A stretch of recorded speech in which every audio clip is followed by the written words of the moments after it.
តើយើងត្រូវធ្វើវិធីបែបណាខ្លះដើម្បីឲ្យប្រៀបយើងបានកូនច្រើនហើយនឹងសុខភាពល្អបាទគោរពជំរាបសួរពុកម៉ែបងប្អូនដែលស្រឡាញ់ចូលចិត្តសត្វប្រៀបថ្ងៃនេះខ្ញុំប្រាប់អំពីគន្លឹះខ្លះៗដែលយើងចិញ្ចឹមប្រៀបឲ្យបានកូនច្រើនហើយនឹងប្រៀបសុខភាពល្អជាដំបូងយើងត្រូវជ្រើសរើសពូជប្រៀបមួយគូដែលមានសុខភាពល្អយកមកចិញ្ចឹមយើងត្រូវធ្វើទ្រុងសុវត្ថិភាពដែលបិទបាំងចិត្តមិនឲ្យសត្វមកបំលាចវាសត្វឆ្កែឆ្មាពុះអីចូលមកបំផ្លាញនឹងយាយីវាហើយនឹងទ្រុងត្រូវមានកម្ដៅថ្ងៃចេញចូលនិងខ្យល់ចូលហើយមានកន្លែងបិទបាំងពេលដែលវាពងបិទបាំងកម្ដៅថ្ងៃបិទបាំងកុំឲ្យភ្លៀងសាចពេលដែលប្រៀបក្រាពងណាបងប្អូនកត្តាចំណីគឺជារឿងចាំបាច់យើងត្រូវតាឲ្យប្រៀបយើងស៊ីចំណីបានគ្រប់គ្រាន់និងផឹកទឹកឲ្យបានគ្រប់គ្រាន់ហើយទឹកត្រូវជាទឹកស្អាតហើយយើងត្រូវតាថែមអាទិត្យអីដាក់វីតាមីន2ដងទៅហើយនឹងនៅក្នុងចំណីយើងមានលាយអំបិលបន្តិចអីចឹងទៅចំណីរបស់ប្រៀបមាន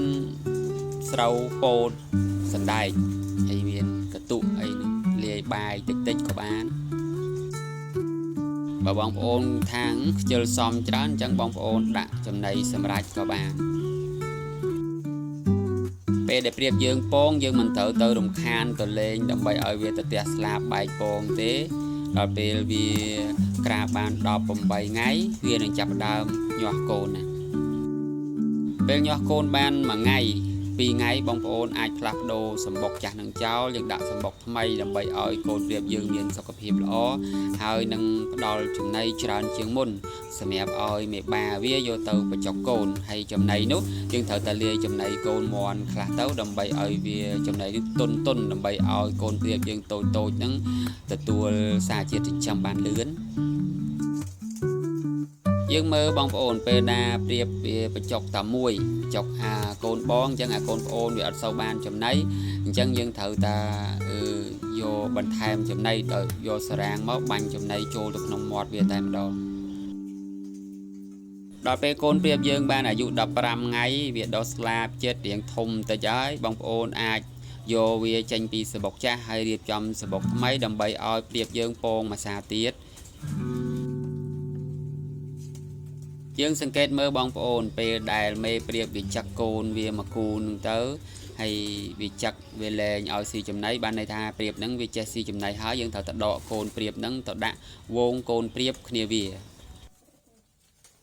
អញ្ចឹងយើងត្រូវកែច្នៃជាម្លុកមេបាដាក់ដោយមេបា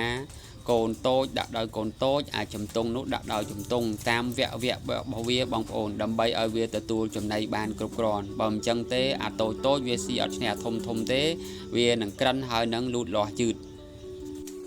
បងប្អូនអនុវត្តចំណុចទាំងនេះបងប្អូននឹងចិញ្ចឹមប្រៀបបានកូនច្រើនហើយនឹងបានពូជច្រើនហើយចូលចិត្តវីដេអូបងប្អូន Subscribe និង Like ដើម្បីបានវីដេអូថ្មីអំពីសត្វប្រៀប